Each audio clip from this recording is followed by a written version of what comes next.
আসসালামু আলাইকুম প্রিয় ভিউয়ার্স। দেখুন এই ভাইটা ইফতার করার জন্য বসে আছে। মাগরিবের আজান দিবে, হুইসেল দেওয়ার সাথে সাথে ইফতার করবে। কিন্তু ইফতার করার জন্য তার কোনো ভালো একটা খানা নাই। দেখুন অল্প কতগুলা শুকনা মুড়ি এবং কতগুলা আমরা গরুকে খাওয়াই যে এরকম জৌ নিয়ে বসে আছে। একটু পানি খাবে যে পানি পর্যন্ত নাই। আসলে এ ভাইটা এগুলা নিজে তৈরি করে নাই। যার কাজ করে সে এ ভাইটাকে ভালোবেসে এগুলা দিছে।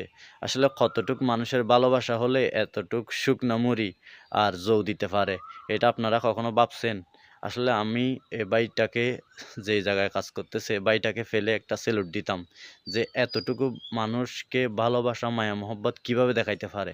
আমি ভাইটার মায়া মহব্বত দেখে মুগ্ধ হয়ে গেলাম। বস এরকম শুকনা মুড়ি আর জো দেওয়ার কারণে আর একটু ফানি পর্যন্ত নিয়ে দিয়ে আসে নাই। যে মানুষটা পুরা দিন রোজা রেখে কাজ করছে, এই মানুষটার বেলুস নাই। দামি বাড়িতে দামি গাড়িতে চলতেছি, এরকম মানুষ মজদুরদের কাজ নিয়ে, কিন্তু আমরা মজদুরদেরকে কোনো সম্মান করি না।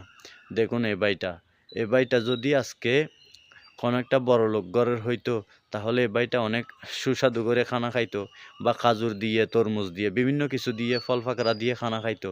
আজকে দেখুন এ ভাইটা গরিব বলি এ ভাইটারে আজকে কতগুলা শুকনা মুড়ি এবং কতগুলা জৌবাদ দিয়ে ভাইটাকে ইফতার করতে দিছে।